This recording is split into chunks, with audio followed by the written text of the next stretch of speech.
ว้าเรื่องหมอลำใจเกินร้อยเชิงวิเคราะห์ข้อดีข้อเสียโอกาสสิเจริญเติบโต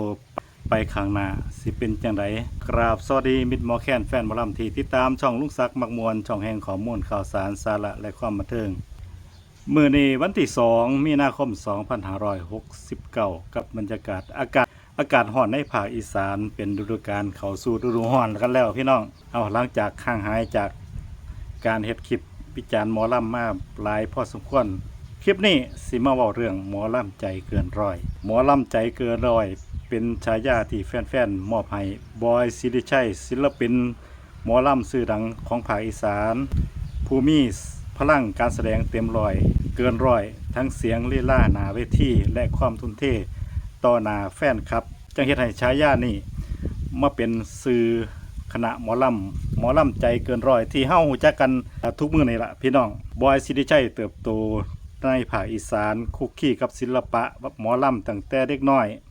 ด้วยความรักในวัฒนธรรมพื้นบ้านจึงพัฒนาตัวเองในการร้องการแสดงและการบริหารคณะหมอลำจนกลายเป็นหัวหน้าคณะหมอลำชื่อดังเขาเป็นผู้นำคณะหมอลำใจเกินร้อยซึ่งถือว่าเป็นหนึ่งในคณะหมอลำที่ได้รับความนิยมสูงมีการแสดงใหญ่แสงสีเสียงอลังการผสมผสานหมอลำแบบดั้งเดิมกับดนตรีสมัยใหม่จุดเด่นของหมอลำใจเกินร้อยมีการทุ่มเทเต็มที่ทุกเวทีบ่ว่าเล็กหรือใหญ่เสียงร้องเป็นเอกลักษณ์เข้าถึงอารมณ์คนฟังใกล้ชิดแฟนครับมีภาพลักษณ์เป็นกันเองพัฒนาวงการหมอลำให้ทันสมัยยังคงเป็นรากเหง้าของคนอีสานบอยสิริชัยถือว่าเป็นคนรุ่นใหม่ที่ซอยเฮ็ดให้หมอลำคงได้รับความนิยมในยุคดิจิตอลมีการใส่สื่อออนไลน์โปรโมทผลงานและสร้างฐานแฟนคลับทั่วประเทศบ่จำกัดเฉพาะคนอีสานบทบาทของบอยสิริชัยในปัจจุบันนอกจากเป็นนักร้องนำแล้วยังทำหน้าที่เป็นหัวหน้าคณะวางแผนการแสดงและดูแลศิลปินในสังกัดถือว่าเป็นทั้งศิลปินและผู้จัดการทีมในคนเดียวกันจากการที่เติบโตในครอบครัวพื้นฐานเรียบง่ายแบบคนอีสานคุ้นเคยกับเสียงแค้นเสียงล่ำและงานบุญประเพณีเติมเข้าสู่วงการหมอลำนักแสดงนักร้องในคณะหมอลำชีวิตช่วงแรกบ่ได้ง่ายเดินสายแสดงกลางคืนเดินทางไกลเมื่อยและกดดันแต่เขาก็ใส่ความมุ่งมั่นพัฒนาฝีมือจนได้รับโอกาสหลายขึ้นและก้าวมาสู่หัวหน้าคณะหมอลำซึ่งถือว่าเป็นจุดเปลี่ยนสำคัญในชีวิตจากศิลปินบนเวทีสู่บทบาทผู้บริหารบอยสิริชัยรับผิดชอบทั้งจัดการทีมงานการแสดงการเงินดนตรีและภาพลักษณ์ของคณะแม้อยู่บนเวทีสิสนุกสนานแต่เบื้องหลังมีการซ้อมการแสดงวางแผนโชว์ดูแลทีมงานจำนวนหลายรับมือกับกระแสข่าวและความกดดันในวงการซึ่งเขาเป็นคนที่แฟนๆมองว่าใจถึงทำงานเต็มร้อยจึงได้ฉายาว่าหมอลำใจเกินร้อยบอยสิริชัยให้ความสำคัญกับครอบครัวแฟนคลับหลายมักแสดงความกตัญญูต่อผู้มีพระคุณและรักษาความสัมพันธ์กับคนรอบตัวแม้จะมีชีวิตที่รุ่งเรืองและท้าทายตามวัฏจักรของวงการบันเทิงเรื่องความรักบอยสิริชัยเป็นอีกด้านหนึ่งของชีวิตที่แฟนคลับให้ความสนใจหลายเพราะเขาเป็นศิลปินที่ใส่ชีวิตอยู่บนเวทีและทำงานนักตลอดปีจนเดี๋ยวนี้มีคู่ชีวิตที่เคียงบ่าเคียงไหลคือแอนอรดีที่มาอยู่เคียงข้างเป็นกำลังใจโดยตลอดจากบทสัมผัสหลายเทื่อบอยสิริชัยมักจะให้ความสำคัญกับความจริงใจต้องการคนที่เข้าใจธรรมชาติของงานหมอลำครอบครัวและหน้าที่การงานย่อมมาก่อนเสมอชีวิตหมอลำต้องเดินสายแสดงหลายจังหวัดบางช่วงบ่มีวันหยุดทำให้รักษาความสัมพันธ์บ่แม่นเรื่องง่ายปัจจุบันเขาโฟกัสกับงานกับการพัฒนาคณะหมอลำดูแลทีมงานเป็นหลักซึ่งเรื่องความรักค่อนข้างเป็นเรื่องส่วนตัวหลายซึ่งมองนี้บอยก็ให้ความสำคัญโมต่างกันกับหน้าที่การงานการ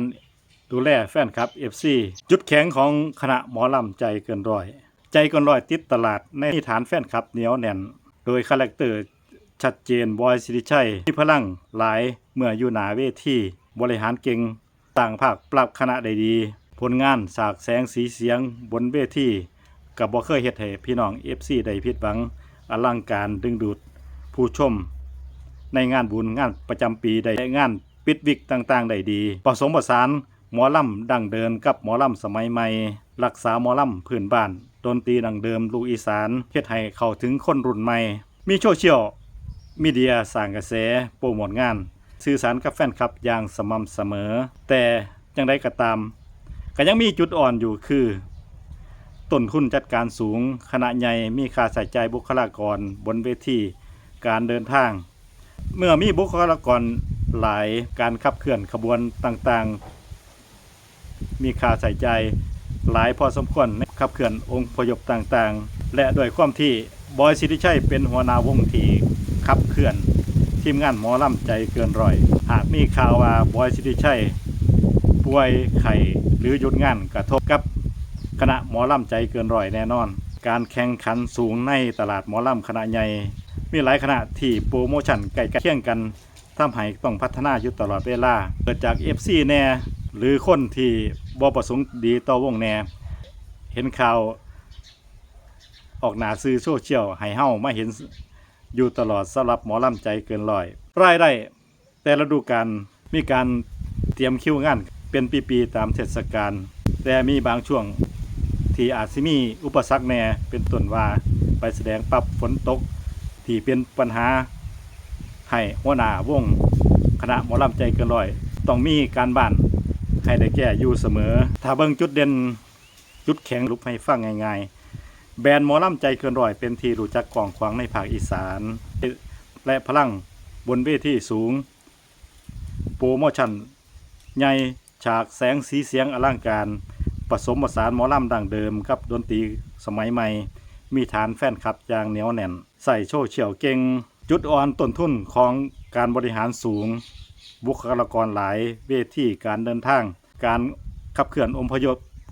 การขับเคลื่อนวงต้องใส่ทุนหลายและพึ่งผ้าผู้นำของขางชัดเจนการจัดการบริหารวงบ่แม่นเรื่องง่ายและบางเทื่อก็มีดราม่ามีข่าวจากผู้บ่หวังดีสร้างกระแสให้กระทบชื่อเสียงวง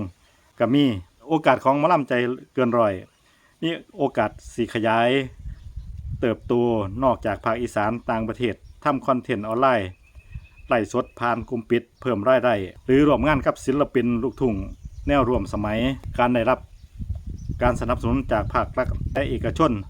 ด้านวัฒนธรรมและปัญหาอุปสรรคที่สำคัญก็คือมีการแข่งขันกันสูงในวงการหมอลำภาวะเศรษฐกิจบางเทื่อเศรษฐกิจบ่ดีก็ถูกงดการจ้างงานคือกันต่อกับตอนที่มีโควิดกระแสโซเชียลมีเดียที่ส่งผลรวดเร็วต้องปรับตัวทำยุคทันสมัยตามสังคมโซเชียลยุคใหม่ก็เอามาวิเคราะห์ให้เบิ่งจุดดีจุดเสียของหมอลำใจเกินร้อยเพื่อสิได้พัฒนา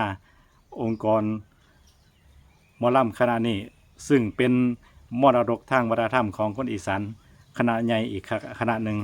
ใครมีความคิดเห็นเป็นอย่างไรก็สามารถคอมเมนต์เข้ามาได้ฝากกดติดตามกดไลค์กดแชร์เพื่อบ่พลาดคลิปต่อไปคลิปหน้ามาพบกันใหม่สวัสดีครับ